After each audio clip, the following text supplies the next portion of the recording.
My lilacs are in bloom. My apple tree was in bloom just a few days ago. It is springtime. It makes me want to knit all the beautiful tops and t-shirts for the summer.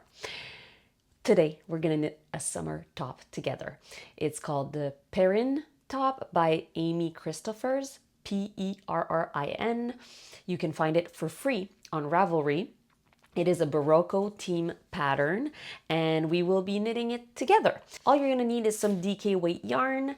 You can choose whichever DK weight yarn you want. I recommend that you use a summer friendly fiber, which usually means a blend of plant fibers. It doesn't have to be 100% plant fiber, but it could. I'm using 100% cotton and I'm gonna use Cotton Sprout by Premier. The reason why I'm using this one in particular is because I have it. It's in my stash, so that's the one I'm using. You can be using cotton linen blend. You could be using 100% linen could work, but it might be a little bit different because there is ribbing in the pattern and linen doesn't do so well with ribbing usually when it's 100% linen. I would recommend linen silk or cotton linen mixed together. You could also even do merino cotton together. You could do a blend with some form of viscose like a Drops Belle or Sandnes Line. All those are great options because they will get you gauge most likely. So you'll need that. In order to know how much you need of the yarn, you will have to go check the sizing.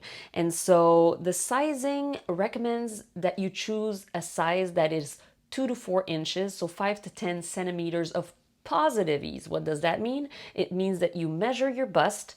I like to measure my bust above the fuller part, just below my armpits. You will measure your bust and you will add the amount of ease that you personally like. Do you want it a little bit more snug or do you want it a little bit more loose?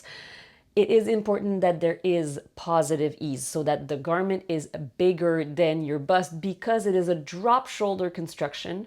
And so when it's a drop shoulder, we have to have extra ease because the sleeves will basically be made by the width of the garment. So you cannot choose a size that has 0 to negative ease.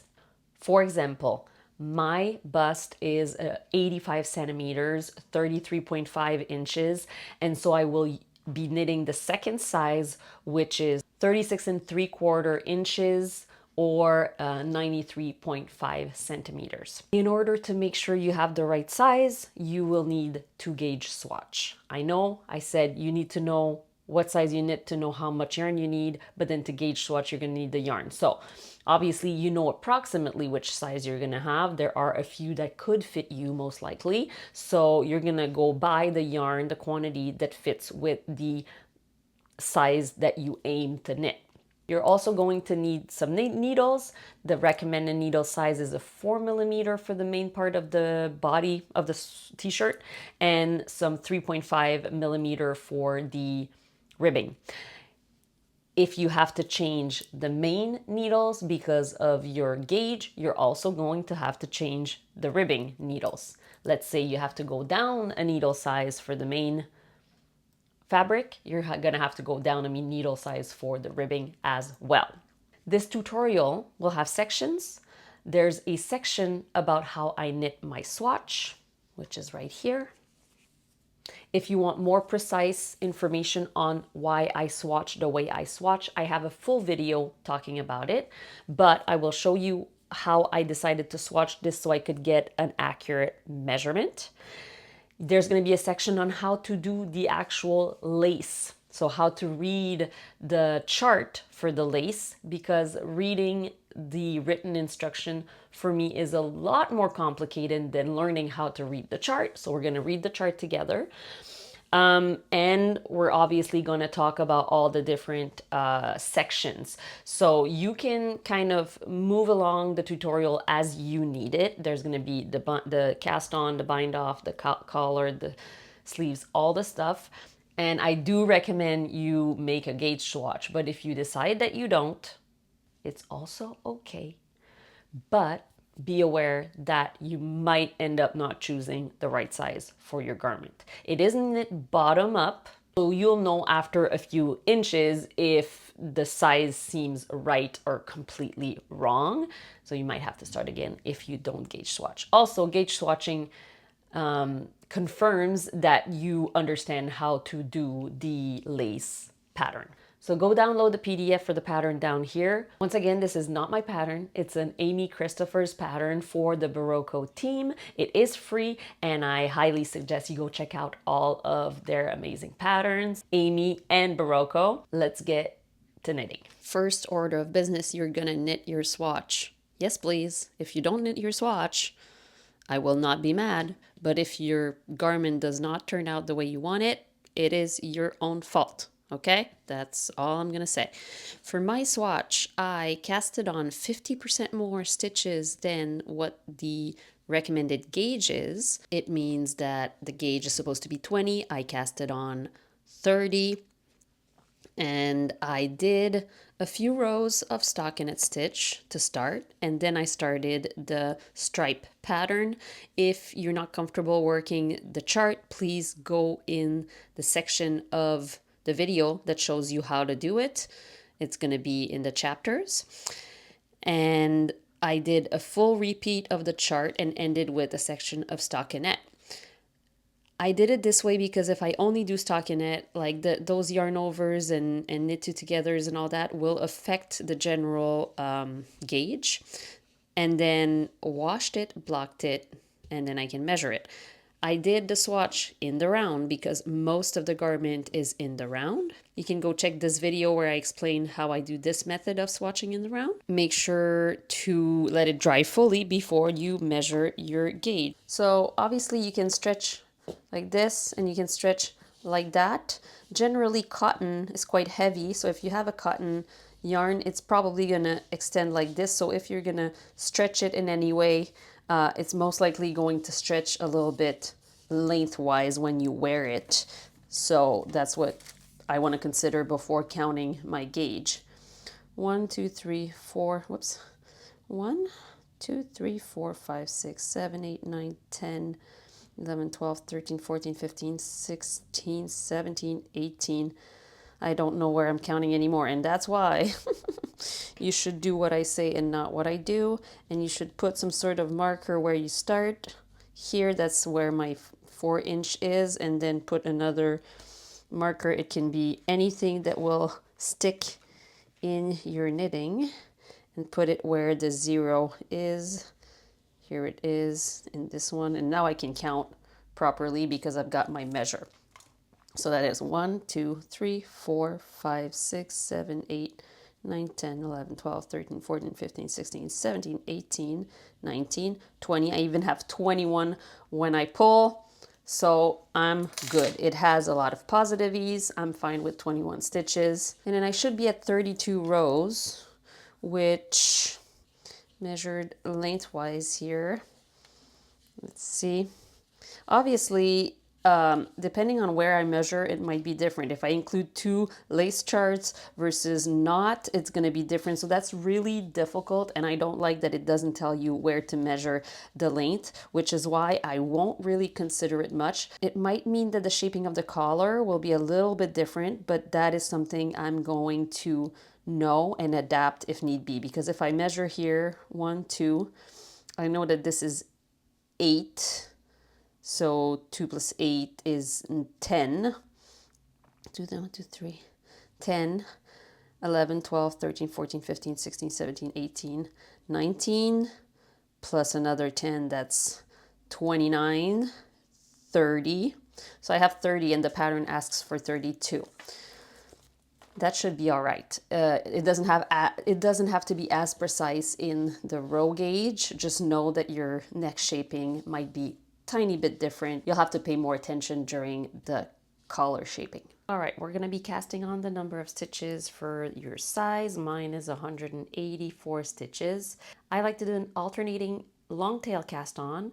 I'm gonna measure 1, 2, 3, 4, 5, 6, 7, 8, 9, 10 stitches. And then I'm gonna measure that So folded in half is 20. That folded in half is 40. That folded in half is 80. And then that, again, not in half, but you know what I mean, folded on itself is 160. I'm going to add more.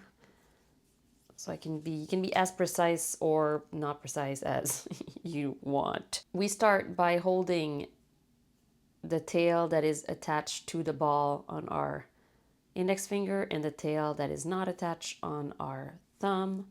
Hold all of that in our hand. Put the needle on top, and because I'm doing alternating, I'm going to start with a purl stitch. I'm going to go towards the back. That's my first stitch. It counts as the knit stitch.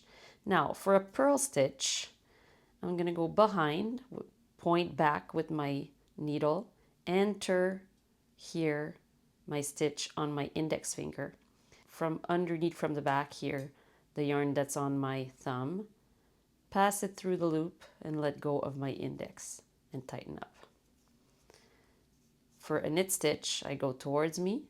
I enter the stitch on my thumb as if to knit, like this, as if that my thumb was a needle, and then I go grab the yarn from my index finger and pull it through. So again, for the purl, behind, I enter here as if I were doing basically a purl stitch from the back, and then I go get the yarn from underneath here and through, and I let go of the index. So again, a knit stitch and a purl stitch behind. If this cast on is too complicated, you can absolutely do a regular long tail. Any of your cast-ons will do. That's just my preferred way for this particular pattern. And because I have to do a lot of stitches, and I don't want to have to fuss a lot with my cast on to make sure that it's joined properly in the round without a twist, I'm going to use another piece of yarn to keep track. So 2, 4, 6, 8, 10, 2, 4, 6, 8, 10. So I have 20 stitches. Every 20 stitches, I'm going to add a piece of yarn. So let's take a piece of yarn that's a contrasting color, and I'm going to simply lay that piece of yarn in between those two stitches. I have a very long one. I don't know why I took it so long. It doesn't have to be that long. It has to be long enough that it will go around the circumference of your pattern. So I'm laying it like this. The tail is hanging in the back. I'm just laying it. I'm going to take my yarn again, and I'm just going to keep casting on. So 1, 2, 3, 4, 5, 6. So now that I did another 20 stitches, I can count from this place, which is so much faster. So I can bring that piece of string around to the back on top of my yarn, but under my needle, and that tracks 20 stitches. I love this trick. So now again, 20 stitches. 1. Okay, so we keep doing this until we have the number of stitches needed. I will come back when I've done all my stitches and it's time to join in the round. Okay, here's how it looks like now that all my stitches have been cast on. So like you can tell here, 20, 40, 60, 80, 100, 120. So it's really easy to count my stitches that way. And because I have this white thread, when it's time to join, I can follow this thread to make sure that I'm not twisting my cast on. So I'm going to pull my stitches to the tip of my needle here.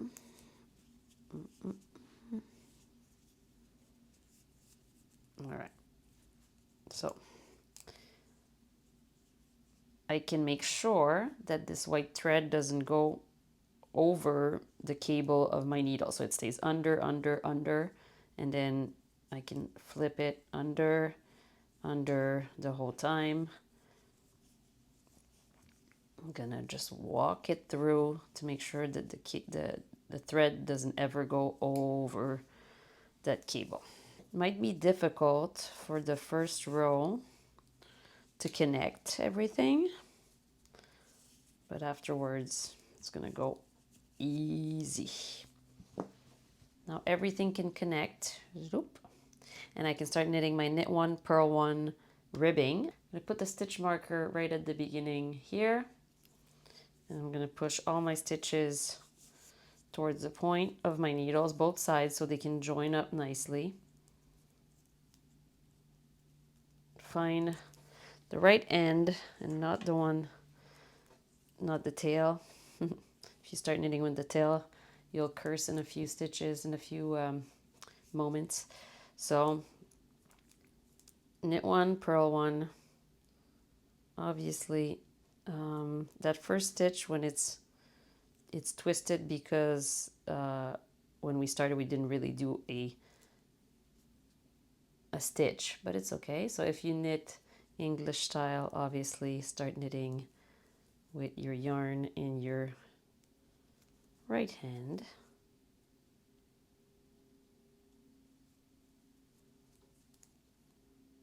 So one knit stitch. At this point for me, I can take out this strand because I know that my cast on is right. Wow, it was so long. Why did I do it so long? So I can remove it. It's gonna help me move my stitches around without the added.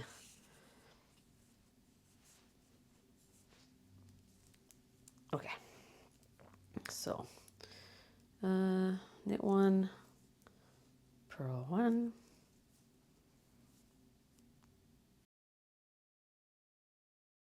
And because it's 100% cotton for me, it has zero stretch, so it's a little bit more difficult to be knitting into that first row. So if you also have tight stitches on this first row, it's kind of normal. Make sure that you push the stitch, your left hand stitch, all the way towards the tip of your needle so you can have enough space to enter the other needle in. That's why there's a taper on our needles, is so you can have access to the stitch with your right hand needle.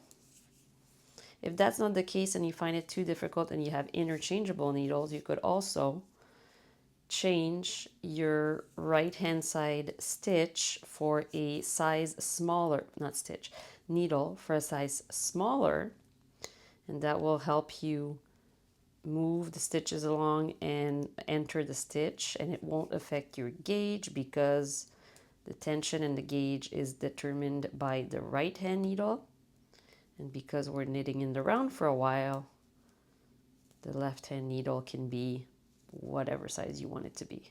So smaller can be helpful sometimes. So we're just gonna go around like this, knit one, purl one, all the way around, and we're gonna have a little bit of a long thread here connecting these stitches. It's not a big deal. Don't worry about it. It's gonna get smaller on the next rows, and we're gonna be able to use this tail at the end to connect everything. So that is not an issue. Keep knitting.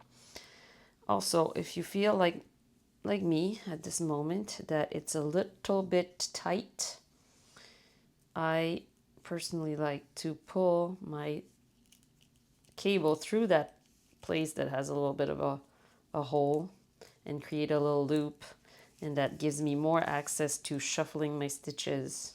It kind of shortens my needle, and it gives me more access to my stitches. It's called a traveling loop. As I knit, this loop will travel along my row, and eventually it's gonna get released again when it comes to here, and then I can do it again and again, or after a few rows I won't have to do that anymore because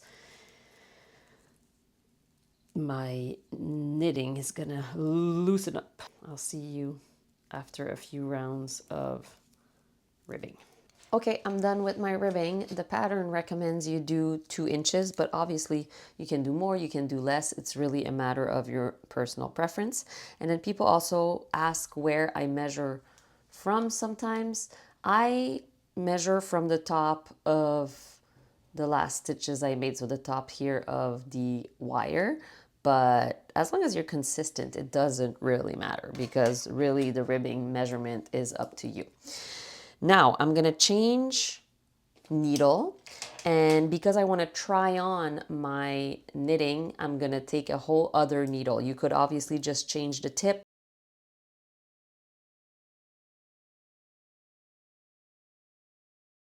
The pattern tells us to knit until a number of stitches, which is half of your stitches, where you're going to be putting another stitch marker.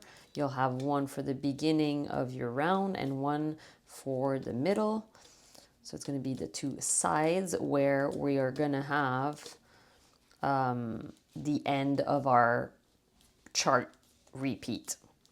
Because when we're knitting a chart, the one that you see in the pattern has 2 stitches on the right, then a box that comprises of 2 squares, a red box that you're going to repeat over and over again, and then 2 other boxes that are on the left side of the red box, which means that there's 2 stitches on either side of your marker that you are going to be always not repeating. Basically, it's going to create a faux seam on the side of your garment, and that's so we can have a faux seam on the side. So I should probably count my stitches. 2, 4, 6, 1, 2. Okay, so that should be half my stitches. I'm going to put a stitch marker. Actually, I'm not going to put the stitch marker. I'm going to try it on because now I'm split on 2 needles, and I'll be back. So I'm just going to step into it and see.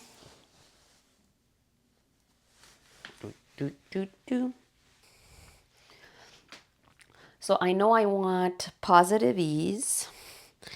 I also know that the cotton will loosen up a bit, and I know that the ribbing pulls in a tiny bit more than the stripe pattern. So I think I'm good with this. I'm happy. It kind of sits on my hip a nice way. I'm personally probably going to make this top a little bit shorter than the pictures because I'm a short person and I have not a very long torso, so I like to knit my tops a little bit short. So I'm putting it where I think I want it to hit. Perfect. Now that I've tried it on, I can keep going with my row. Now I put the stitch marker. I keep knitting this row, and then I'll be starting my chart. Okay, we're getting to the end of the row. My other needle is now released. Thank you. We'll only use it when it's time to do ribbing again. Okay, now we need a beginning of the round marker if you didn't have one already. I had one, but I lost it. Here we go. I like to have a different one for the beginning of the round versus the other side. At the same time, I do have the tail that tells me this is the beginning of the round, so as you wish. Now, we have to read the chart. The chart tells us from the bottom right corner that there are 2 knit stitches. We read from the right to the left, from the bottom to the top, and when we're knitting in the round, it's always going to be right to left, right to left, right to left. So 2 stitches, knit. Then it says to do a knit two together and a yarn over. So when I knit continental, I do it this way. I go in the 2 stitches. Sometimes I have to use my middle finger to push it through. And then when I do a yarn over, I just take my right hand needle behind. Whoops, 2. 2 and yarn over, 2 and yarn over. As you can see, I'm pushing my stitches to the tip of my needle, because if I try to take them here and I'm working on a plant-based fiber, it's going to be really hard. It's going to be very tight to try and push that needle through. So bringing them closer to the tip where there's a tapered end, and then I can easily go through and create the stitch. I also like to pull on my fabric down with my middle finger and my thumb sometimes to help me in those first few rows when the pattern is less obvious. And now I've noticed that I missed a yarn over. How do I know? Because 1, I can't see a hole here, but 2, on my needle, I can recognize, and I missed one here too. I can recognize that a yarn over leans, whereas a stitch is like this. So my pattern should be clear. I have 2 first stitches here, and then it should go straight, lean, straight, lean, straight, lean when I, pull on them a little bit. And clearly I missed one here and I missed one here. That's what happens when I teach at the same time as I knit. So I'm going to undo, and you can see here there's a hole underneath my stitch. I poke through, I take it off my right hand needle, and I can undo. Poke through the hole, undo. The yarn over will be very easy to unknit because obviously it's not really a stitch. Okay, I'm back. Yarn over, knit 2 together, yarn over. If you're knitting English style, same thing. Yarn over, knit 2 together, and then bring the yarn to the front. Knit 2 together, bring the yarn to the front. You're going to do this until you get to 2 stitches before your marker, and then you're going to knit 2 stitches normally and slip the marker and do the chart again. So knit 2 together, yarn over, knit 2 together, yarn over until 2 stitches before the marker. Knit 2 stitches, those last 2 stitches, and then slip the marker. The next row is going to be all knit stitches. Super easy. There's always a rest row in between our special rows. So I'll be back after I've done this whole first row and the second row. So when we get to a marker, don't forget to do your last yarn over on row 1. It's knit 2 yarn over, knit 2 yarn over, knit 2 yarn over until you get to 2 stitches before, and then you knit those 2 stitches, and then you slip your marker, and then you start all over again. But now this is my beginning of the round marker. I already did the whole way around, so I did the chart basically twice. Now I'm going to do row 2, which is to knit around. Easy, right? So we just knit around. When we get to a yarn over, we knit normally. We don't twist it. That would close up the holes that we're actually working hard to create. So just knit around, knit around, knit around, and then I'll see you on row 3. We've done a full row of knit stitches. It looks like this. Time to do row 3. So 1 knit stitch on the row 3, and then we have right away a knit 2 together. Then our red repeats go like this: yarn over, knit 2 together.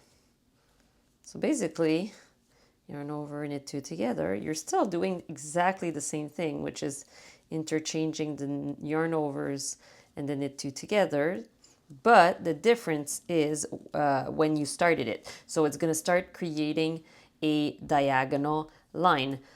one way to make sure that you're doing the right thing, you're not starting to be off, is that whenever you're going to be doing your yarn over, what you're going to see below the next stitch is also a yarn over. So I see a yarn over just below the next stitch, I do one.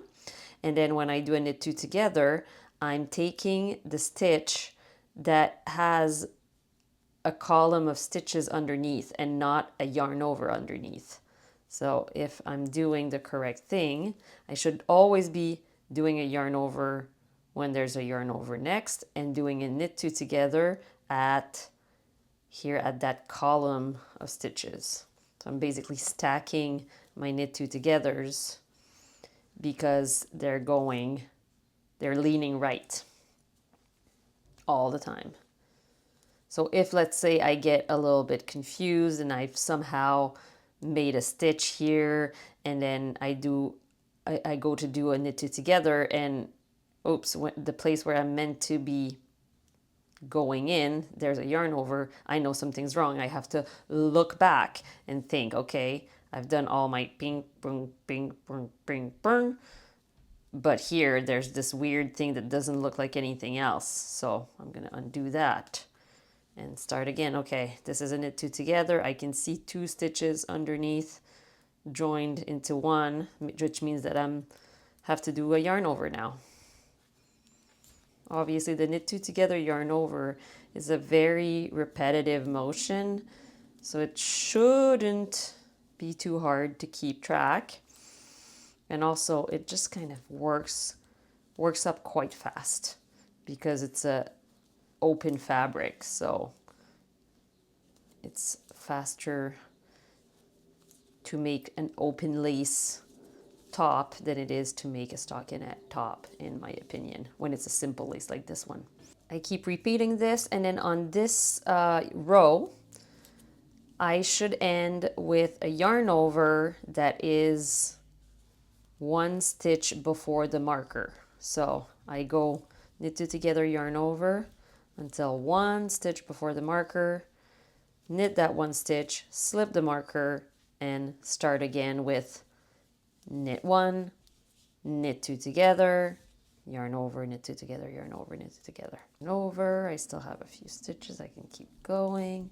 Knit two together, yarn over, knit two together, yarn over. Oh, my marker is there. I only have one stitch left. Perfect. I knit that one. Slip the marker. Same thing again. Knit one. Here I have to knit two together right away.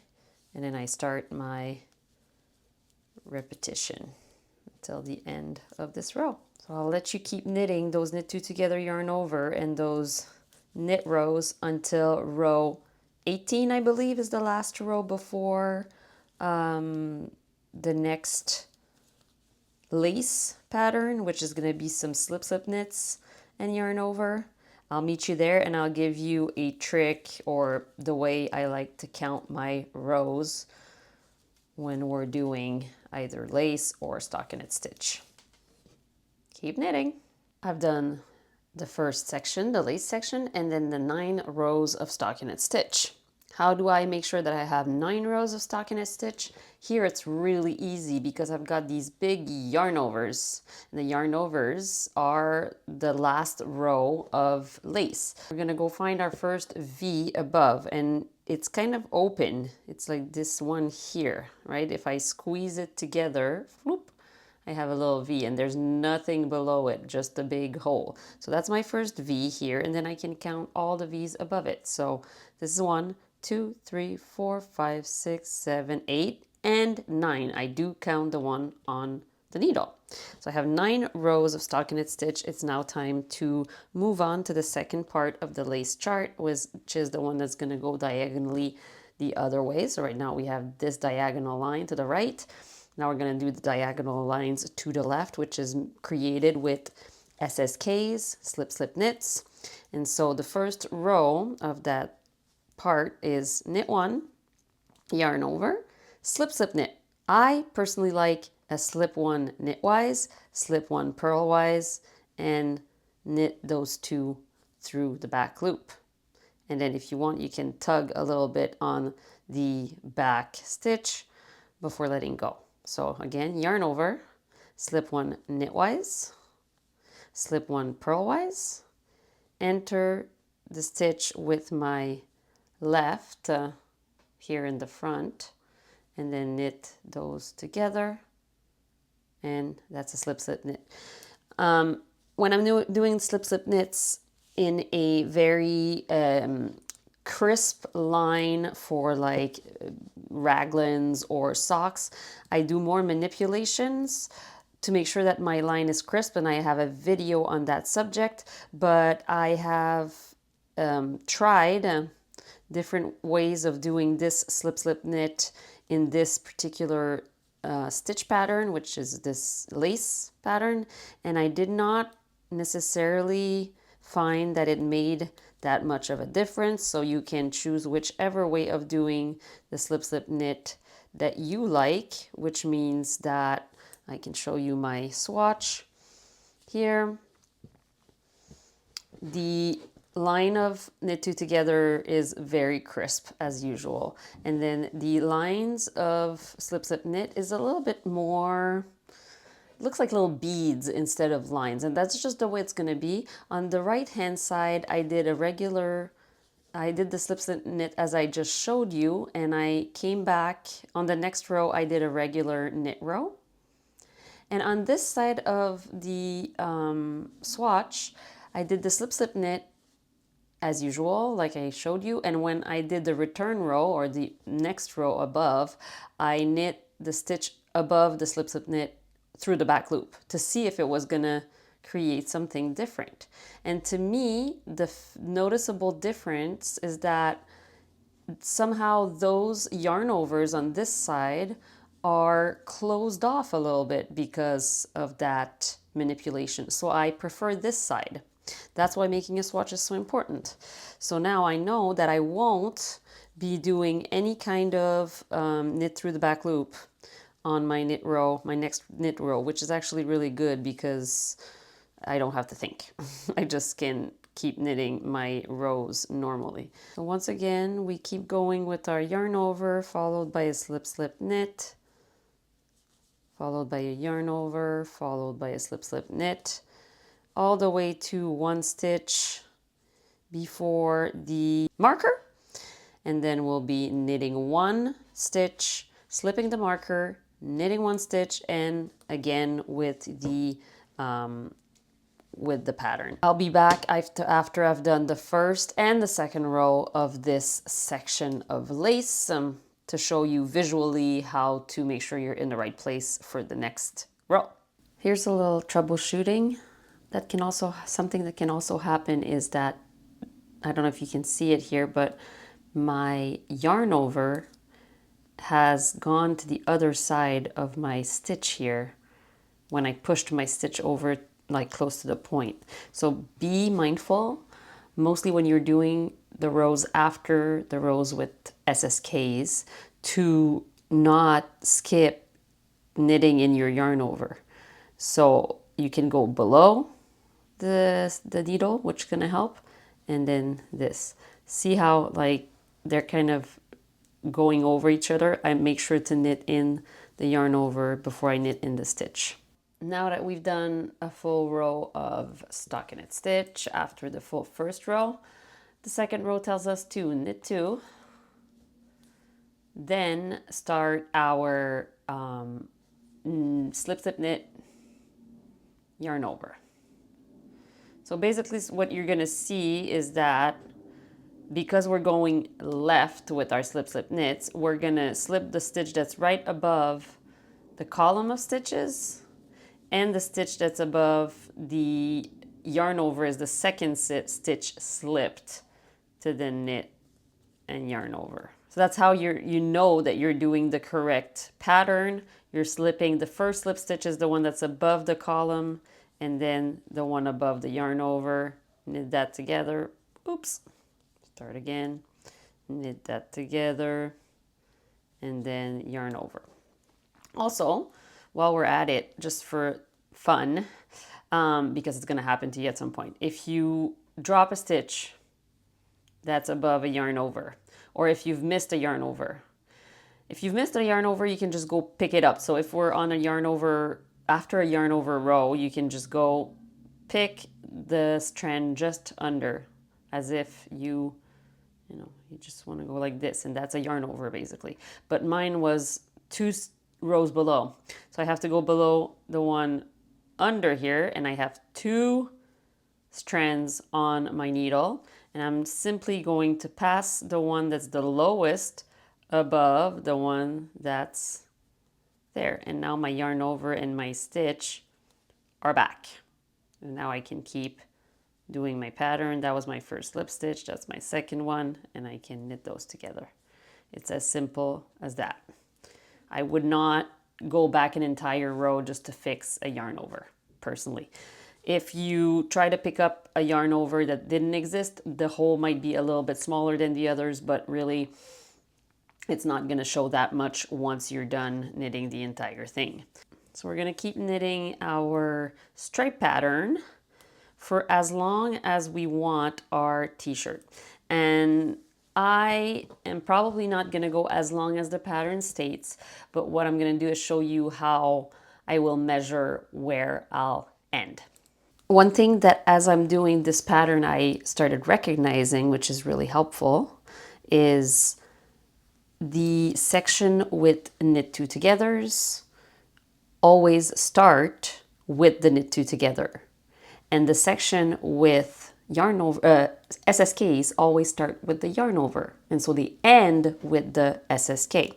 It's kind of an important information because the only thing you have to think about is now, am I on the first row of yarn overs, the second row of yarn over, the third row of yarn over, or the fourth? So the first and the third are the same, and the fourth and the second and the fourth are the same. So when you're on the second row of yarn over with the SSK, you only knit 2 stitches, and then you start your pattern. So it's 1, 2, 1, 2, right? And I don't have to look at my chart right now because I know that I always start with the yarn over before I do my SSK. And I also know that I will not do a yarn over at the end before doing my knit 2 when I get close to the side here. When I get close to the side here, I know that once I'm done doing the last SSK, there's not another yarn over at the end because I started with the yarn over on the other side. Make sense? So then I'm sure that I'm not adding or removing stitches. When you're at the end of a ball, this is the method I like to use for plant-based fibers, ones that I cannot felt. So I'll get to pretty close to the end because I like using up as much as I can.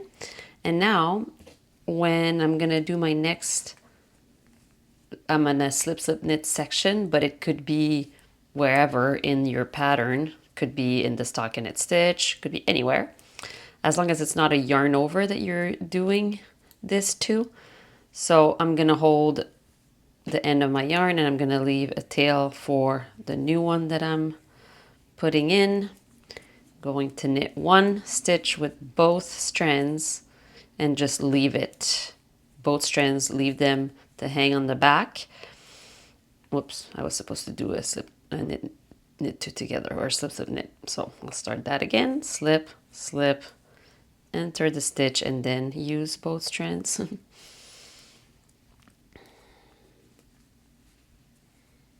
Here, and not pull too much because I need about this much to weave it in at the end, and keep going. I'm gonna then at the end of the project be weaving these in. I'll show you that when we get there. All right, this is my quick checkup of my sweater before I have to split for the sleeves. It looks huge, and I'm deciding to trust the pattern because I get gauge and I chose the right size, so technically it should fit. It is more scary when you're knitting bottom up than when you're knitting top down, because top down you have the whole yoke done, so you know how the yoke fits, and the yoke is usually the place where things need to fit the most. Whereas when I'm knitting bottom up, I feel like I have a lot more trouble gauging if the size is actually correct. So I think it's way too big. But again, you try yours, and you'll, if you want to keep going and see how once I've actually blocked it, if it works, then you can trust your pattern. And if it doesn't, then I'll tell you to go down a size.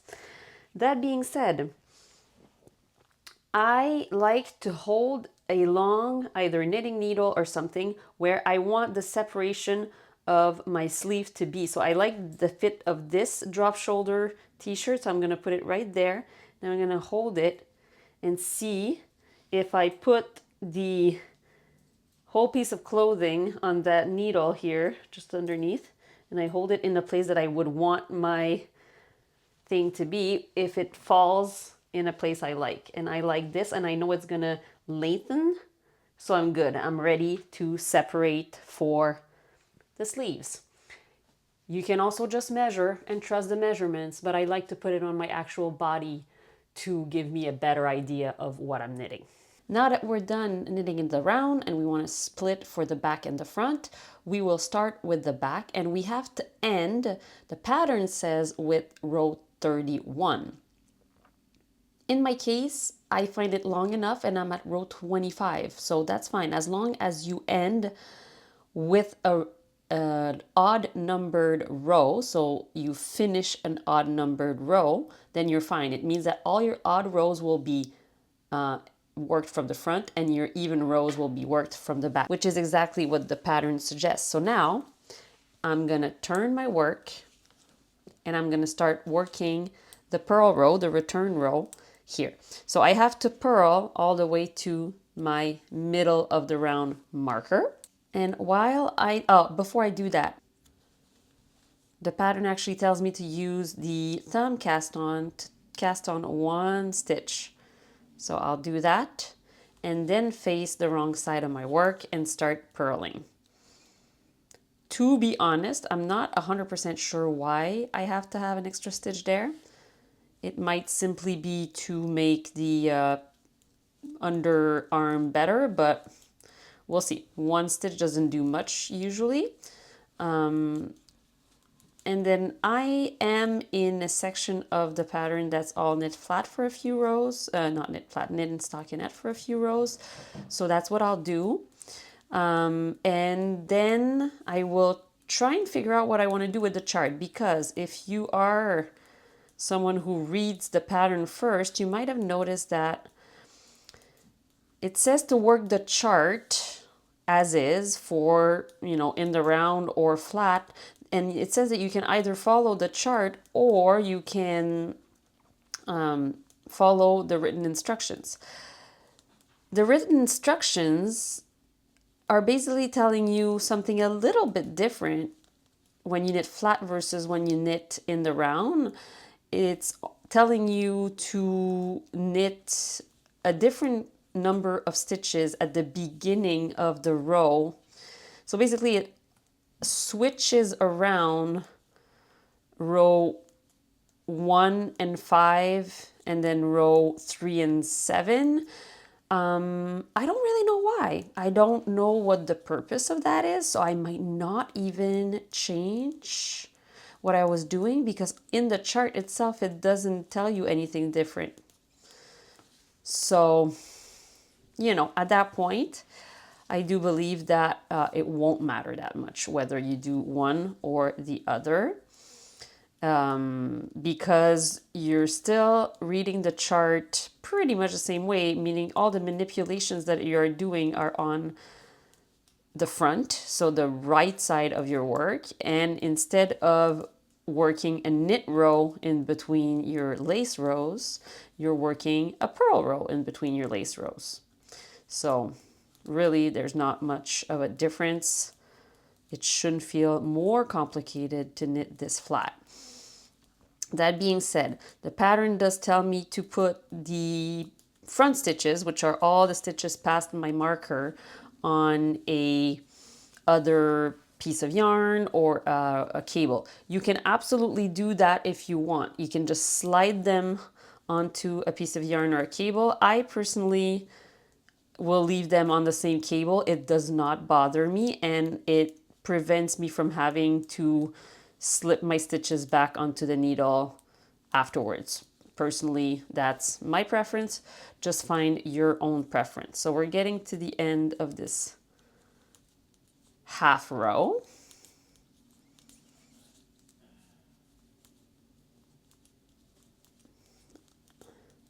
If you're unsure about your purling, or if you're not sure that your tension is the same purling and knitting, I encourage you to go see my video that talks about how to keep your tension properly.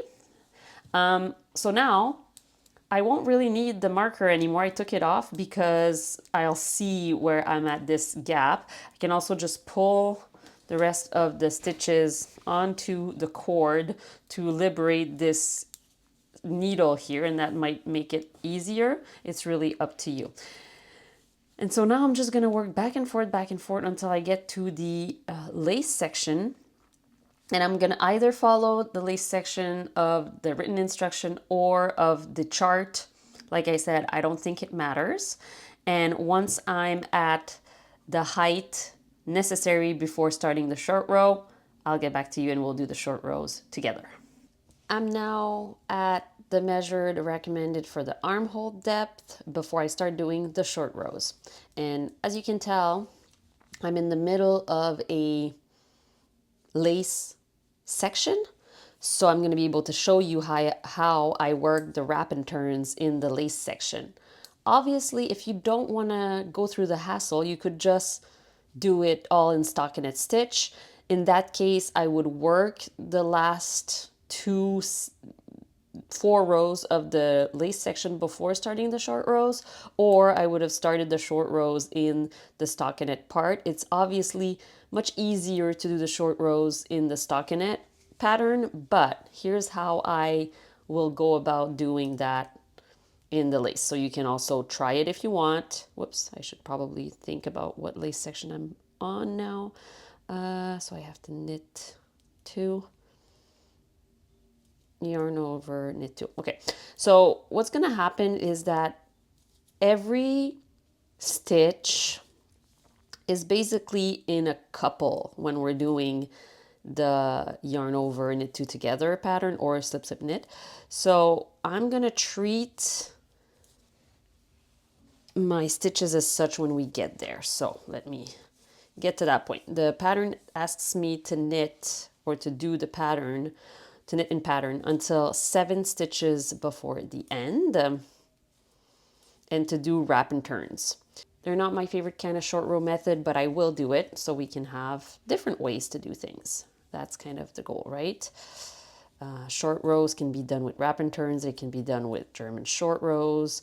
They can be done with shadow stitches, Japanese short rows. There's just so many ways of doing them. So I will keep to what the pattern tells me for today. So I'm getting closer and I can see that 2, 4, 6, 7. 7 brings me right in the middle of where I would couple those 2 together. And usually when I do on that section, which is the first section of the lace, the yarn over is after the knit 2 together. So you knit it together and then you yarn over, which creates 2 stitches out of 2 stitches. So what I'm going to do, 2, 4, 6, 7, is when I get there, I'm going to finish my last knit 2 together, yarn over. And because I have to do this one, instead of doing a knit 2 together, I'm just going to knit 1 here and use that one here for my wrap and turn.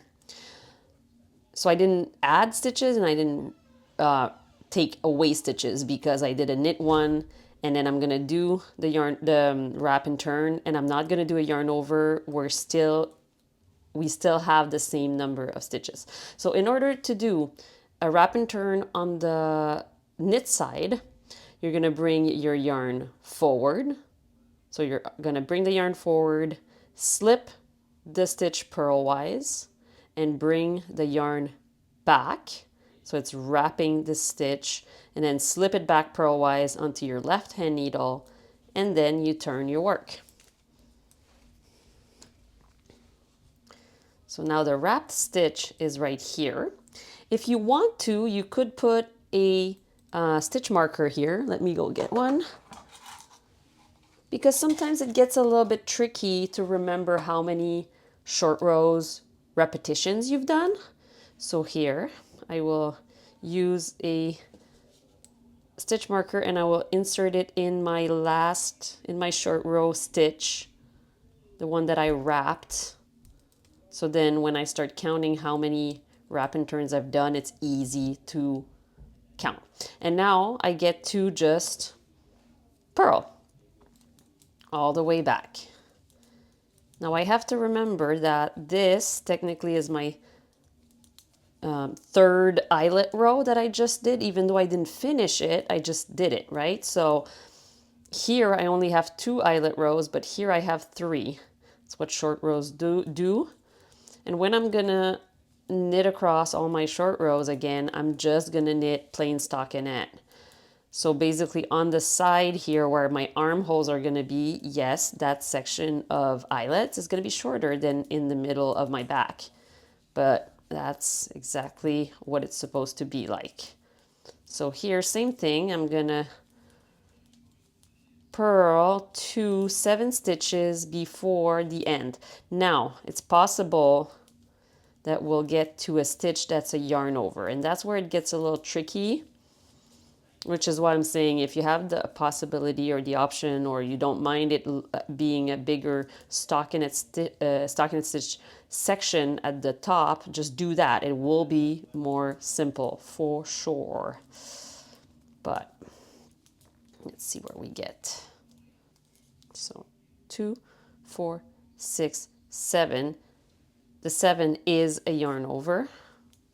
If the 7th stitch for you is, the knit 2 together, then you don't have to worry about anything. If it's a yarn over, still bring, whenever we're on the purl side, you're going to bring the yarn to the back. Okay, so it's the opposite of where you were. You were in the front, you bring it to the back. You slip purlwise. You bring it back to the front, and you slip purlwise again to the other side, and then you turn. Now we're on the front, and again I can put a stitch marker on that stitch to make sure that I remember how many wrap and turns I've done. You can also write it on paper, but I prefer having it directly on my work. Now we're still in a lace section, so now I have to look where I'm at. This should be a knit 2 together, but the stitch that it's supposed to be knit together with is now wrapped. So this I cannot knit 2 together, so I'm gonna knit it. And then because I didn't knit 2 together, I'm not gonna do a yarn over. I'm just gonna directly knit 2 together here and start my pattern. So knit 2 together, yarn over, knit 2 together, yarn over, until 5 stitches from my last short row. And because we put a marker, it should be very obvious where we're going. Usually with short rows, it is always quite obvious where we have to turn because there's big holes where we originally turned, but the stitch markers are always a great visual, and it's mostly when it comes time to counting properly that it's interesting to have. So here, that's going to be my last eyelet row for this section.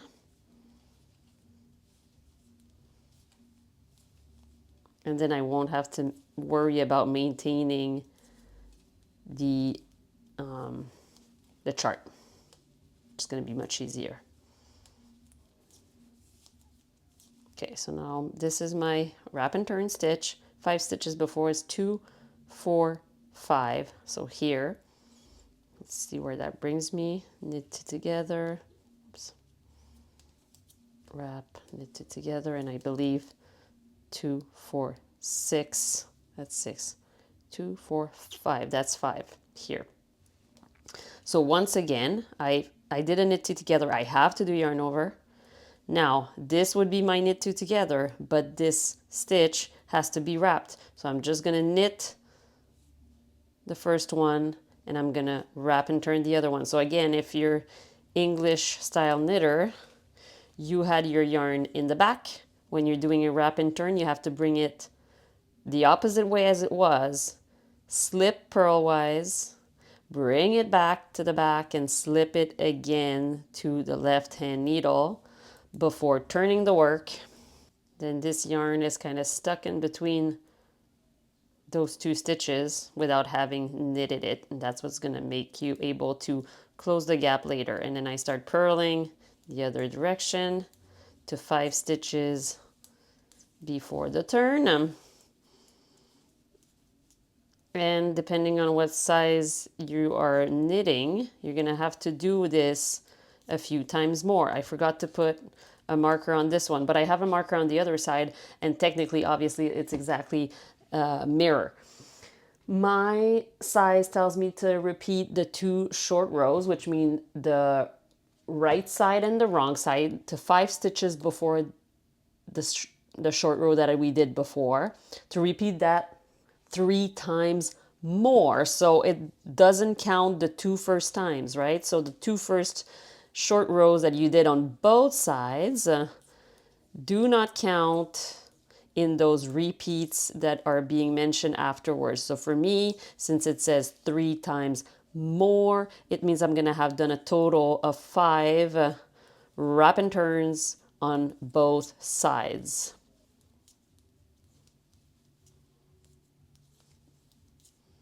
Okay, I can see the marker now, so I'm getting close. Let's count. That's my wrapped stitch.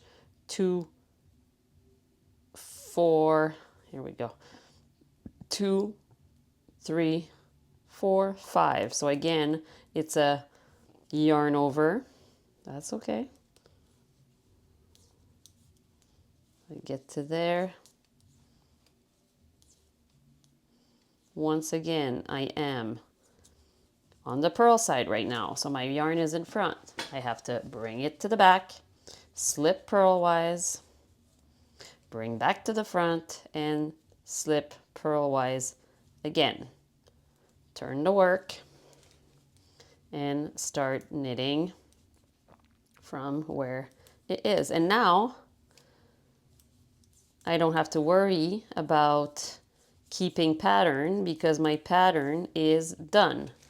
Don't get fooled by the fact that here you have less eyelets. The important part is that in the middle, you do have the correct number of eyelets, 1, 2, 3, 4. So you did the correct number of rows. Now, again, I'll put a stitch marker in my wrapped stitch, which is this one right here. And now I know that I have 2, and I have 3 more to do. All right, so we've done all of our wrap and turns here. 1, 2, 3. I don't know where the other one is. 1, 2, 3, 4, 5. And the other side. When I did the last wrap and turn, I just knit across, but now I'm gonna keep knitting across my wrap and turns. So when I get there, I'm gonna take off my marker because I don't need it. So some tutorials will tell you to pick it up like this and put it on the needle straight like that and then knit 2 together, which works, but it creates this bar here that I don't really like. So personally, I'd rather, okay, we're back here. I like to pick up the yarn, the wrap, and then go through here and knit through both. And what happens is it gets hidden in the back of the stitch and you can't see it at all. So See how like there's no twisted bar or anything like that. So we keep going again. We're going to do the same thing. I go in the bar and then in the stitch, and I knit through both here. And I can take this off, obviously. It's really difficult to notice in that way. Again, 1, 2, 3, 4. In the bar in the front here, and then in the stitch and knit through both here.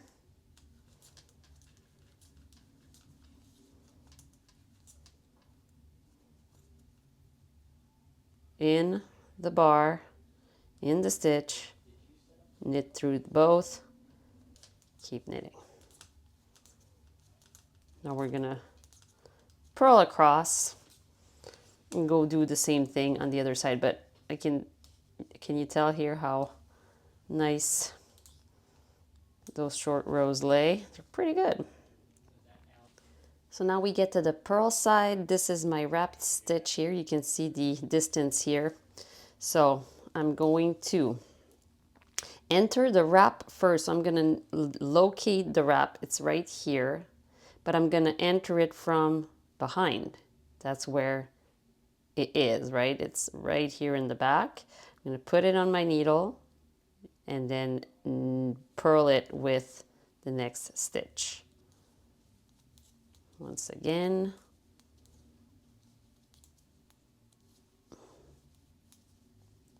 I'm going to locate the base of the wrap from behind, and I'm going from underneath that strand. And now I'm going to put it onto my needle and purl it together with the next stitch. One more time, but in continental style. Here I have my wrap. I'm going to go behind. If I have to turn, it's fine. I have to locate that wrap. Sometimes it's a little bit difficult to find. Put it on the needle and then purl both together. And now I'm done with the back. I have these really nice non-holy turns, and I'm gonna either leave everything on this needle, or if you prefer, you can put it on a different needle. We're gonna leave them live because we're gonna be doing a 3-needle bind off at the end. So now we're on to the front. You are now hearing voiceover, Claudia, because that whole section was recorded in French, and I totally did not notice. That's bilingual life for you. So you've cut the yarn from the back piece, and now we are going to reattach to the front, and it's going to be the front right. So it's totally at the right of your front, and it's looking at the wrong side of the work. You are going to knit, actually purl 1 stitch, and then we're going to add 1 stitch as the pattern states, which is with a backwards loop cast on or a thumb cast on. So we go behind the yarn with the thumb and put that stitch on the needle. And we're going to keep going with our row. I was at row 26. I stopped the whole thing at row 25, so now it's row 26. You keep going with whatever row you were at, and then we are going to knit the number of centimeters recommended, so we can then bind off for the neck, which is going to give us 2 sections for the 2 shoulders. So 1 right shoulder and 1 left shoulder. Oh my God. J'ai tout fait ça en français. We are now at the divide for neck section after knitting to the height recommended for the front. And before you start knitting and casting off for the neck, I recommend you put stitch markers where you're gonna start binding off and finish your bind off, because once you start binding off, sometimes it's difficult to keep track of how many stitches you've bound off. For my size, it says to knit 42 1 and then cast off 11 and knit 41. The one tricky thing about binding off is you have to count the stitch on your needle as a stitch that goes in the last section, meaning when we get there I'll be able to show you. Obviously if you were knitting in a lace section, then you would be doing the lace pattern. And once again, when you get to that point where you have to start binding off, if you are at a knit two together or a slip slip knit, I would try, like you would have to check if your pairing goes with a yarn over and making sure that you keep the right number of stitches, because in the bind off you will not be doing the knit two together yarn over or the slip slip knit yarn over. So just make sure that you do have 41 stitches here, or however many for your size. And then you can remove this. That was just a placeholder. So now I'm gonna knit 1 and then 2, and I'm gonna pass the knit stitch over. So that's 1, 2, 3, and then obviously English style.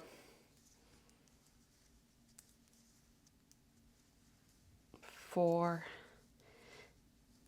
and then here, if I were uncertain of how many I've bound off, I could count 1, 2, 3, 4, 5, but then do I count this one or not? Like, it's a little bit, like I said, tiny bit more tricky to keep track if you haven't placed stitch markers. You can obviously do it. I personally don't put stitch marker, but then I also curse myself for it more often than not. So if you have access to something that can be used for stitch marker, just do it. You're gonna thank yourself later. Okay, so now I have one more stitch in the stitch marker, but this stitch here still belongs to the neckline that I'm binding off. So I have to remove the stitch marker here and bind off one more stitch, because that stitch here has to be bound off. I hope the camera is picking up the knitting fine. I know that with a darker color it's sometimes difficult, but that's what I had at home and I didn't want to buy new yarn. I wanted to get this video done for you as fast as possible. So this is now the right front. So we're looking at our pattern from, like, if I was looking at someone, if I were to put it on myself, this is my right front and this is my left front. So we're going to be working on the right front first, and then we're gonna cut the yarn and join the left front and work on that side afterwards. So the first things you'll have to do, that the pattern tells you to do, is to knit to the end of the row, then purl to the end of the row and start binding off at the neckline. So every right side row you'll be binding off some stitches at the neckline. If you do it the way the pattern asks you to, it's fine, it's gonna work, everything's gonna be right, but you will have some sort of a stair effect. So it's like gonna look like you bound off on multiple different rows, and it's going to show, which obviously, because you're going to be picking up stitches afterwards, might not bother you, but I like a neat finish to pick up from. So here's what we're going to do. Instead of purling all the way to the end, we're going to stop one stitch before the end. Okay, so I purl to one stitch before my last stitch, and then I'm gonna simply turn my work, and now on the right side I am going to bind off 4 stitches as the pattern tells me to do. And in order to do that, I'm gonna simply slip the first stitch as if to purl and pass this stitch that I didn't work over, so I can connect the bind off with the next row of bind off. Okay, so that's 1, 2, 3, and then one last 4. Now I'm going to knit to the end, and now I have to make sure that I'm not going over my number of rows in my pattern. I'm still good. And I'm going to do the same thing, leaving 1 stitch unworked at the end, slipping and passing over on every row where I have to bind off some stitches. So the next row I'll bind off 3, then 2, then 1. And then I will knit and pattern until I reach the same height as the back. So you can obviously measure it by looking, and also it's quite nice when you have a pattern like this, because I know that when I reach this 1, 2, 3, 4, 5, 6th row of this particular lace section, I'm done with the front, and now I have to do the short row shaping. Okay, so when you're doing a new pattern, even more so when it's a free pattern, some stuff might happen that are not exactly what the pattern is telling you.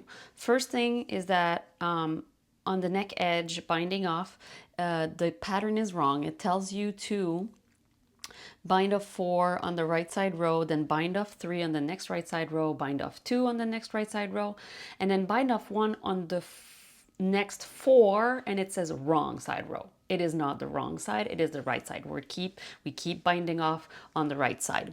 That's a typo.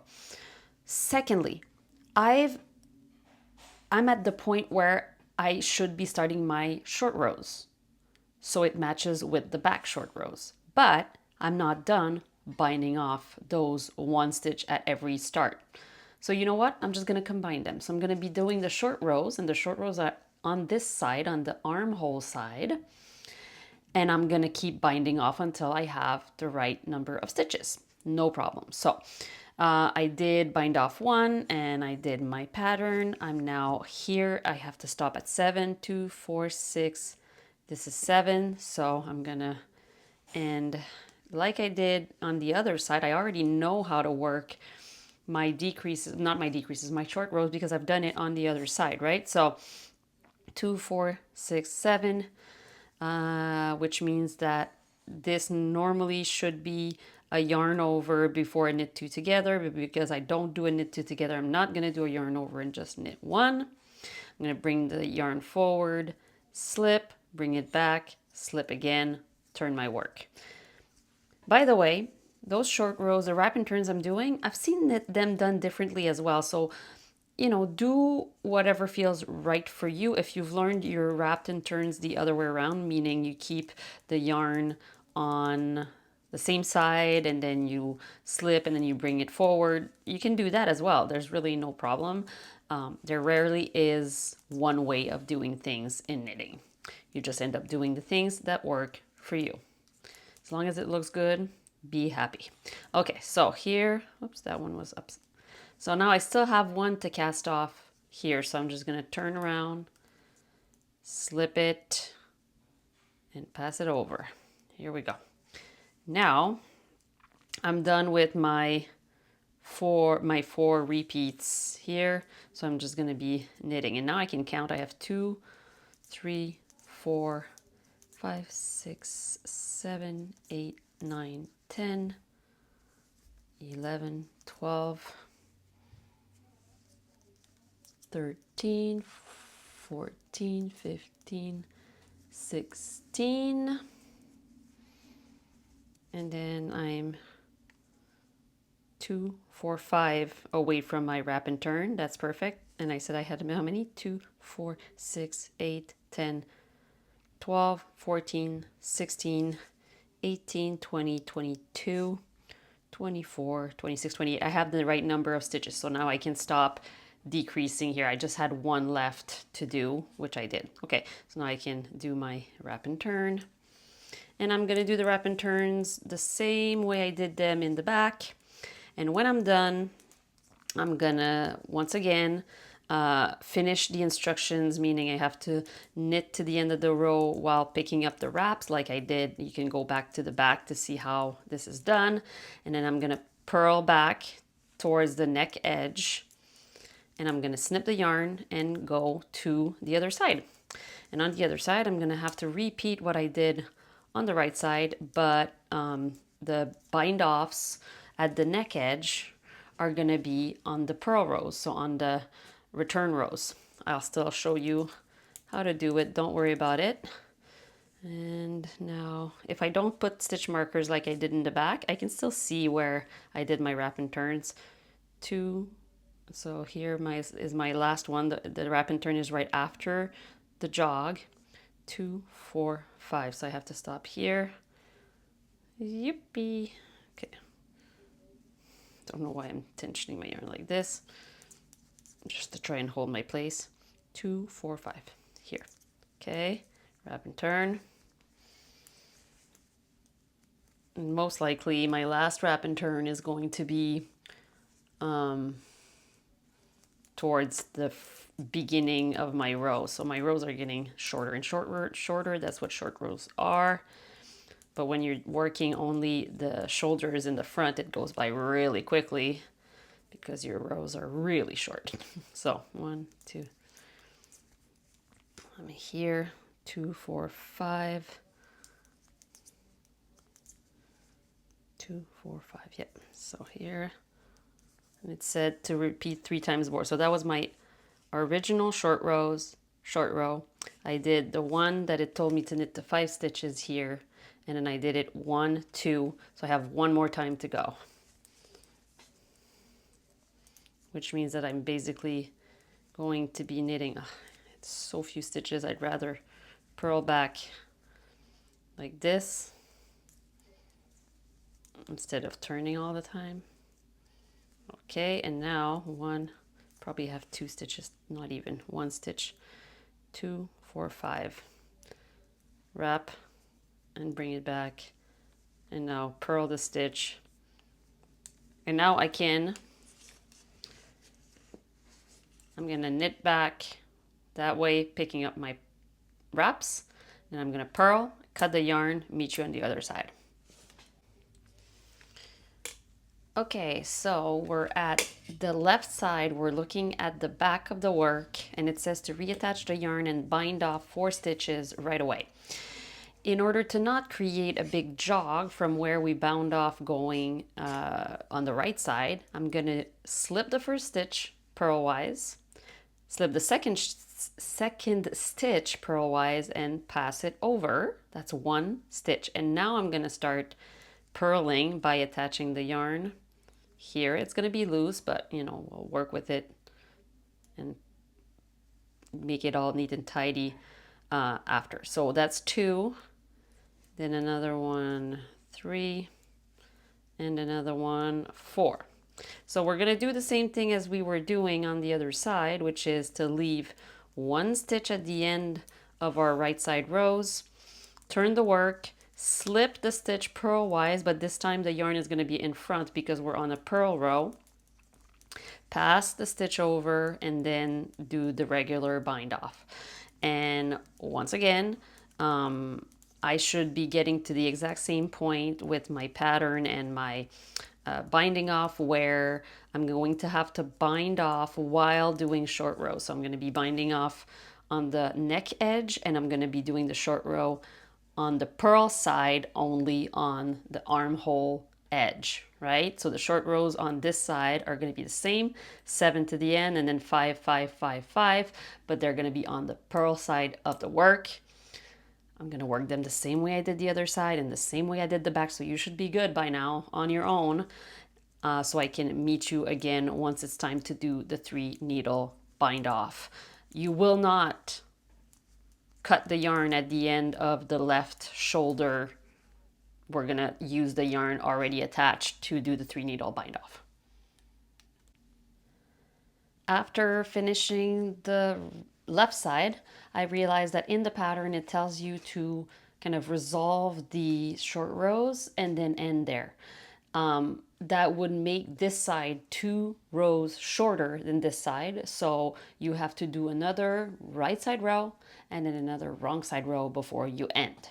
Now we're gonna do the 3 needle bind off, which is asking you to flip the whole garment inside out. You'll have the yarn on the right side and it is attached to the back needle. This is my back that is now attached to a stitch holder. So I'm gonna add a needle here, and it doesn't matter the size of that needle. It can be actually better to have a smaller needle to do this. And then I'm gonna put those back on needle, and then I'm gonna use the other end of the back needle. It's still attached with all my shoulder stitches on both sides. And I'm gonna hold, whoops, that's not the correct side. That's the side that it needs to be front to front, meaning stockinette stitch, front of stockinette stitch to front of stockinette stitch. If you wanna hold it up to make sure that it lines up properly, that's a good idea. So you don't make a mistake like mine would have been silly. And so now I have my back, the front of my back, and the front of my front. And I'm holding them together, sandwiched. And then I'm gonna take my other back needle here. You could take another needle as long as it's still the same size needle. It's still a 4mm, so you can make sure that your tension stays constant. And for a 3-needle bind off, you simply knit into the front stitch right here. You go into the front stitch. You'll be able to do that. Okay. Into the front stitch and into the back stitch, and you'll knit those together. Take them off the both needles. Again, into the front stitch and into the back stitch. You knit both of those together, and then you pass the first one over the second. That's one bound off. So again, into the front and the back, like so. Knit it and pass it over. And just keep going like this, into the front and the back, and pass it over. I'm telling you that using a smaller needle in the front is smart just because it makes the entering the stitch and exiting the stitch a little bit easier for that. So we'll be doing that until we reach the back here. The back neck has not been bound off. So you're just gonna bind off the back neck regularly until you get to the point where you have to bind, 3-needle bind off the shoulder. So again, could be a good idea. I didn't do it, but it could be a good idea to count your back stitches to match up with the front stitches. So I know I have 28 here, so I can count 28 from the other side on the back and put a marker, and that's where I stop casting off for the neck and I start doing the 3-needle bind off again. It's time for a second try. Remember I said I didn't know, I felt like it was way too big? Well, when I did try it and felt like it was way too big, I measured it against a t-shirt that I really like, actually the one I was wearing when I tried it on. And it seemed to be the same width.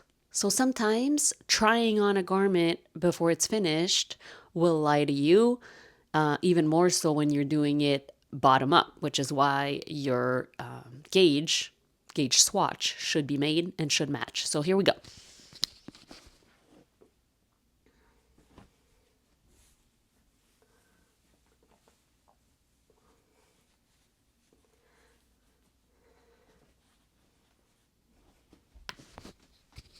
Pretty much perfect, wouldn't you say?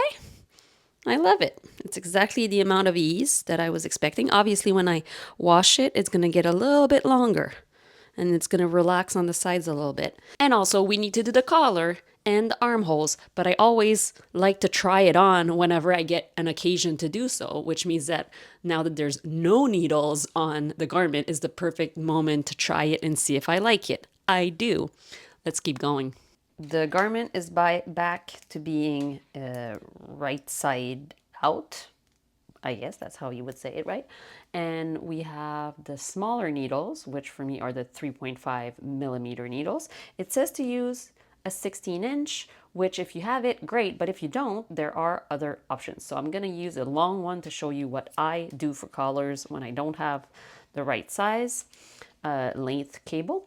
And also the pattern tells me to pick up 88 stitches. It does not tell me where to pick them up, how to pick them up, and it's also 88 stitches across the board for all sizes. So what I'm gonna tell you is pick up this way. It does not matter that it is precisely 88 as long as you have a good ratio of picking up and that you have a even number. It does not matter. I never follow the number of stitches for the cowl exactly. I go with what makes sense. So what makes sense is to start in the back, for me, to back right shoulder. I think it tells you back left. It doesn't really matter. Like I said, back left, back right. I like to start back right just because that's where all my kind of live stitches were that I bound off, and I can pick up one for each bound off stitch. So I'm gonna start here where my 3-needle bind off ended. I'm gonna locate the first-ish stitch, and I'm gonna go right through the middle of a V. So this is my V right here, right under the bound off, the bind off, sorry, and I'm gonna go and pick up a stitch. So 1, and you could count them to know approximately where you're at, and also because if you pick up a certain number and then after knitting a few rows you realize that you wanted more or less stitches, then you know where you went wrong. So 1, then I'm gonna go to the next stitch and dip inside the V, 2, 3, and I'm gonna pick 1 stitch per stitch bound off in the back. I don't remember how many that was. I'm gonna count them once I'm done picking up. But as you can tell, it creates a lovely even edge here, and with the rest of the, like the bind off is rolling in the back here. So every V, as long as I stay on the same line, it's gonna give me a great result. English style, same thing. You hold on to your yarn, you dip inside the V. If I pull, you can tell my first visible V is right below the cast on here. Whoops. And I can pull on, I like to pull on the fabric to allow me to bring the stitch forward. Don't worry about the pulling. It's not going to distort your needle, your knitting.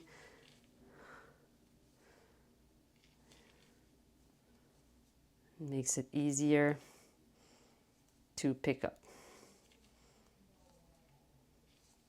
All the way to the end here. Obviously I'm going to do the same thing in the front where I had casted on, or I had bound off, sorry, some stitches in the front. But before I get to the front, I'm going to have to pick up in the, come on, I'm going to have to pick up in the side. And that's when usually we don't pick up 1 for 1, because a stitch is wider than it's tall. So when we're picking up on the side of the garment, we don't have the same amount of stitches than the amounts of rows. So we usually pick up a certain amount and skip a row, and then pick up a certain amount and skip.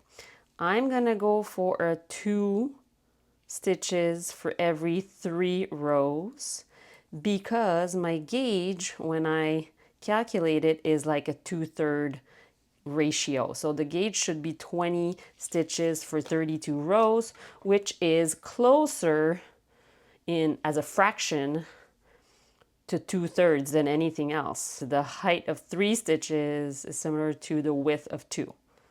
Am I making any sense to you? Or maybe I'm making it more complicated. Whether or not you understand it, that's what I'm gonna go for. And you can try the same. So I'm getting to the end here.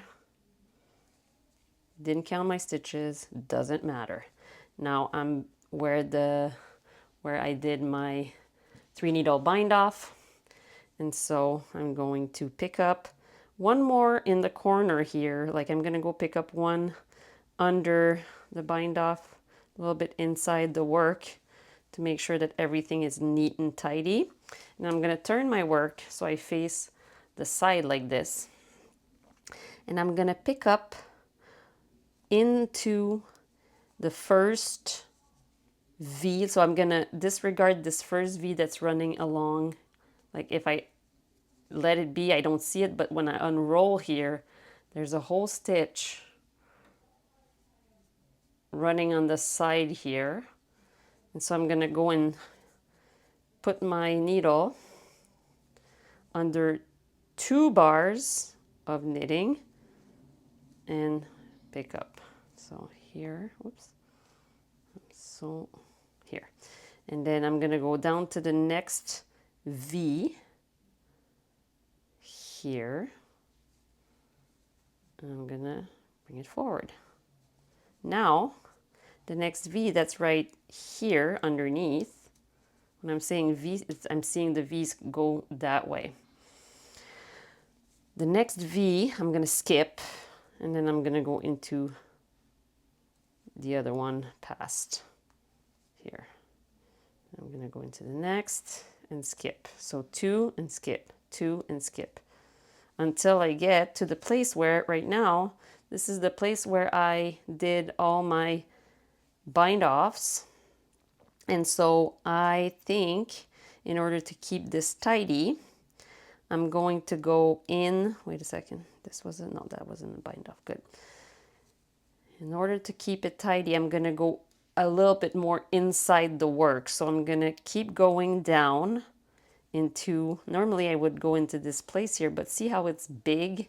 It's gonna become very loose. So I'm gonna go a little bit more inside the work here, just so I keep everything neater. And then I'm gonna start picking up 1 stitch per stitch bound off towards the inside of the work. So not just the 2 here, the 2 legs, but a little bit more inside. So I have like 3 legs basically on my needle. That's gonna look better in my opinion. But I'm still going 1 per, because remember those bound off stitches are like stacked this way. So this part here that was rows instead of stitches is very short for me, but for you it might be a longer because you might have a bigger size, a longer situation. So that's why I'm saying it's kind of silly to have only 1 size fits all for the cowl, because it's very much dependent on the size in my opinion. So now I just go along my bound off stitches.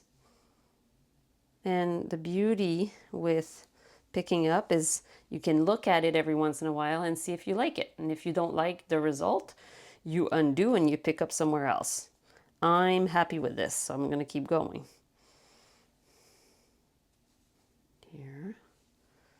And I'm still going inside V's that are now going up here. So I'm going in the middle of the V, not in between the V's. I like it that way because then it creates a very seamless finish.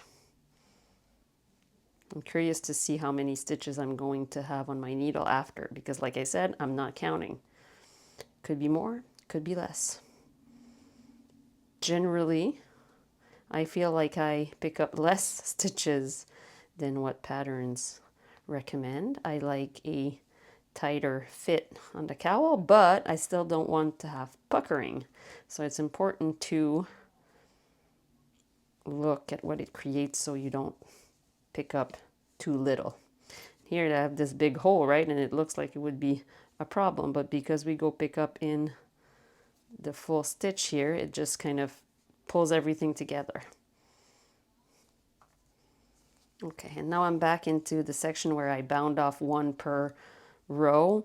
So I want to be mindful of picking up a little bit more below, just so I don't have big holes.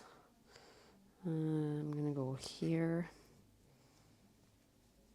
But then again, this is it's a pattern that has holes because of the lace in some sections, so it's still kind of work with that.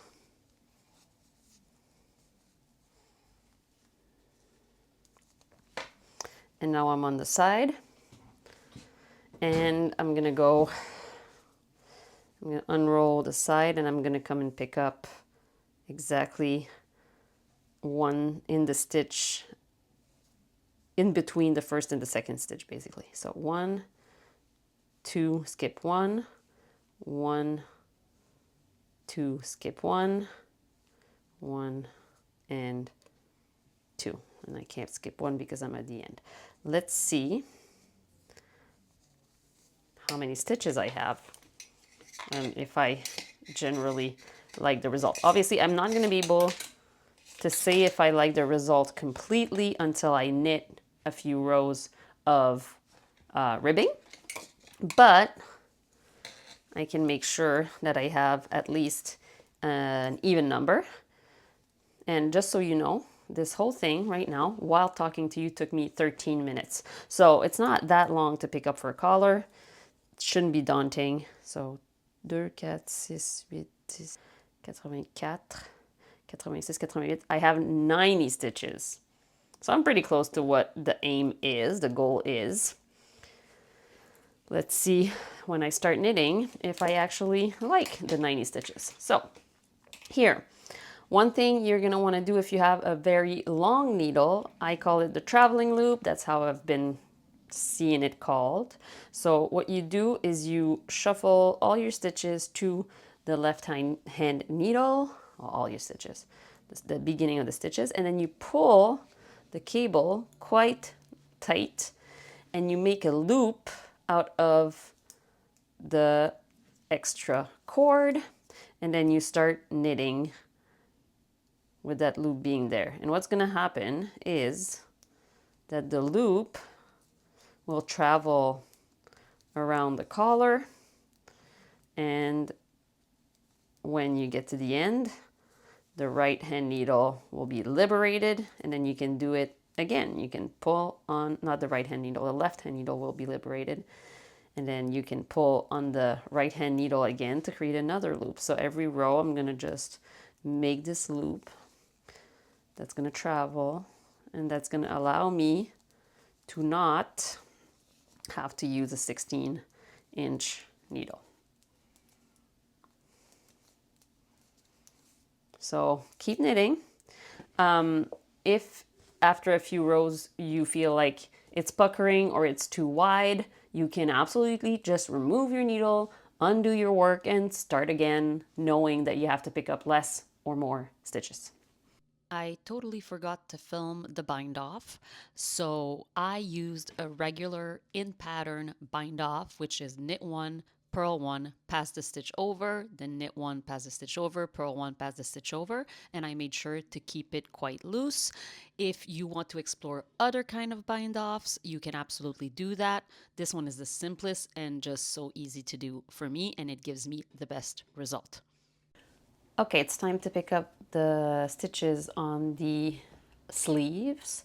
What I'm gonna do is, again, use a smaller needle and my yarn, and I will be picking up 5 out of every 7 stitches because I figured that was the best ratio after doing the first sleeve. The first thing I'm going to do though is pick up one stitch here at the junction. So this one does not have cast on stitches, so it kind of just connects like this. So you don't want to pick up too close to the opening or else it's going to be a big loose loop.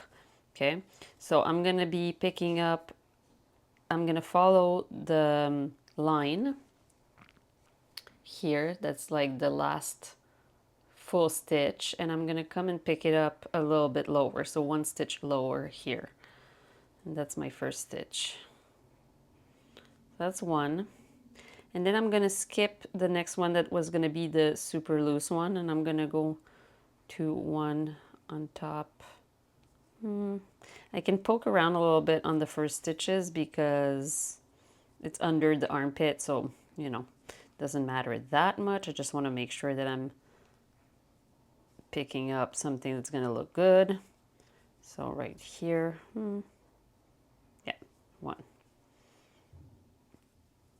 2, so that's 3, and I'm going to skip 1. I'm going to skip this one here.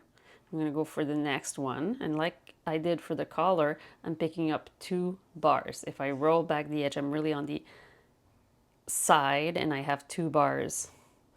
And I'm going to pick 2, 1, 2, and then skip. So 1, 2, 3, skip, and then 1, 2, skip. That way, I'm gonna get approximately the right number of stitches. I already did the other sleeve and I got 70 stitches instead of 68 for my size. So that's what I'm gonna make sure I do on this one too. I'm gonna pick up 70 stitches so I have 2 sleeves. Well, it's not sleeves, it's edging that are the same. And what I like about picking 3, 2, 3, 2 is I can see it on my needle here where I am. I just did 3, 2, 3, 2, 3. So now I have to skip 1 and then do 2.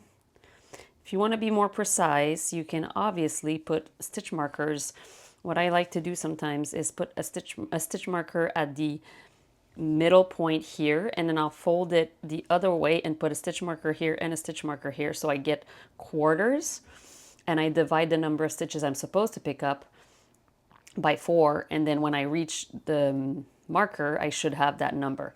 The only thing that I don't like about that is sometimes the stitches,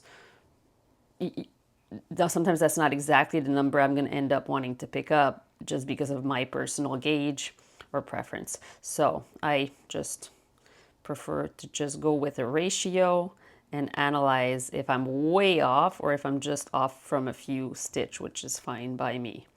So 1, 2, 3, skip 1. When you're in the areas that have a yarn over, it's a little bit tricky. I don't like picking up directly in the yarn over because it's a big hole. So I find the 2 bars, it's a little bit more tricky, but I have 2 bars on top of my needle, and then underneath, and I do have 1 strand under the needle here. So I'm really picking up something, yeah, here. You can tell that I'm inside a stitch and not inside the actual yarn over. But it doesn't matter if you prefer it differently, do it differently. That's just what I like. 1, 2, skip, and then 1. Because that whole yarn over is technically more than, it's 2 stitches on the side. 1, 2, 3. Now this particular pattern had a 3 needle bind off, so I know that this here, the 3 needle bind off area, is exactly at half of where, you know, my pickup is. So I should have approximately 35 stitches when I get there, because I am making sure that I'm picking up the same amount as the other side. And now I have 33 instead of 35. No big deal. I'm gonna make sure to add 2 stitches somewhere. Don't worry about it. Okay, so keep going. Now I'm on the other side of my 3 needle bind off, so I'm gonna just pull my cable through so I can count easily how many I have on that side. Technically, I'm at 34 instead of 35, so I should get 36 on the other side and see how that feels. Let's see. So 1, 2, 3.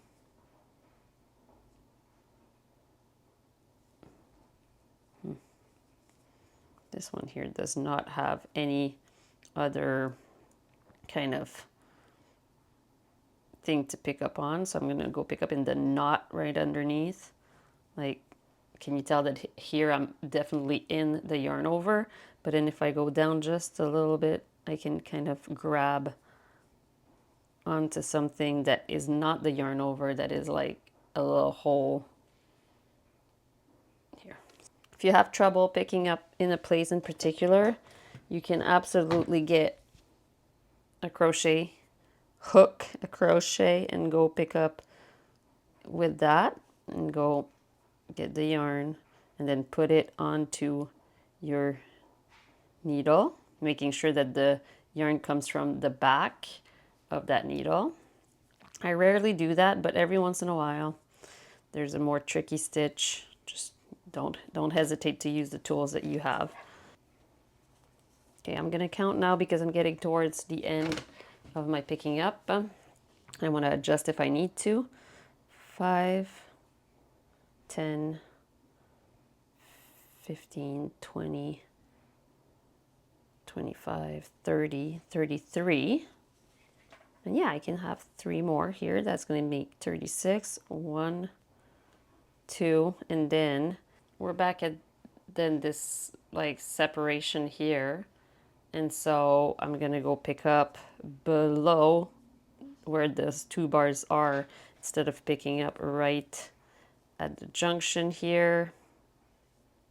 Instead of picking up right at the first stitch that I see, I'm going to go below to make sure that I can connect everything nicely. Once again, it's under the armpit, so really it doesn't matter that much.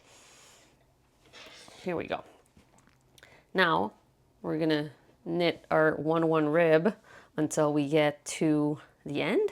It's an 1.25 inches. If you want to follow the pattern, it's going to look like this. And then I did the same bind off.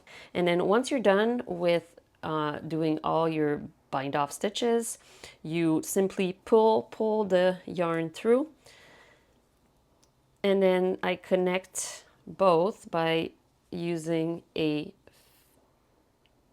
finishing needle and yarn needle, and I go under the bars here of the first bound off stitch, the 2 bars, and I come back to the other side and I go under 1 bar of that last stitch here. See where the yarn like kind of comes out of? I'm gonna go here and connect everything, and it looks quite nice. And then I am going to go down in the stitch next to it, just poking. And on the reverse side, this is how I like to weave in every single ribbing as I go down a line of, so I'm going inside every left part of the left leg of every stitch when I look at it this way down, and that's it. That's just, I can now snip my yarn if I want to. If you snip it before you block, leave a bit of space because you don't want it to pop out in the front. Then in order to finish, you're going to do the same thing with the front, the same maneuver with the bottom edge. And inside the sweater, if you have wherever you joined yarn, like here, what I like to do is, if the fabric is thick enough, or if the fabric is dense enough, what I like to do is in the stockinette part, so if you are in a lace part, you can go up through, you know, some back places. Like, don't try and go through a hole. Anywhere that's not a hole, you can go up or down. And then when I get to the stockinette part, I just poke my needle through strands. So I'm not going under the whole yarn. I'm just kind of splitting the yarn to create like this. So when I pull the yarn in, it like secures it with the tension of the twist. Because it's a cotton yarn, it's not gonna felt. So it's important to make sure that it's well encased basically in those strands. And then I went up one way and I'm gonna go down another. And it doesn't really matter exactly where. Oops. Just as long as you don't finish too close to a place where the yarn could be, you know, poking out afterwards. So we're here. And this is invisible in the front because I went through the fabric in the back. And I'm going to be cutting it not too short. The right one, this one. And if after washing I can see it poke through because there's a hole right here, I'll cut it shorter. You can do that with all your yarns. And if you're close to an edge, like this one here, those are like the ones that are close to the edging. You can just go through. Like this is the part that's gonna sit on my neck. You can just kind of weave it here.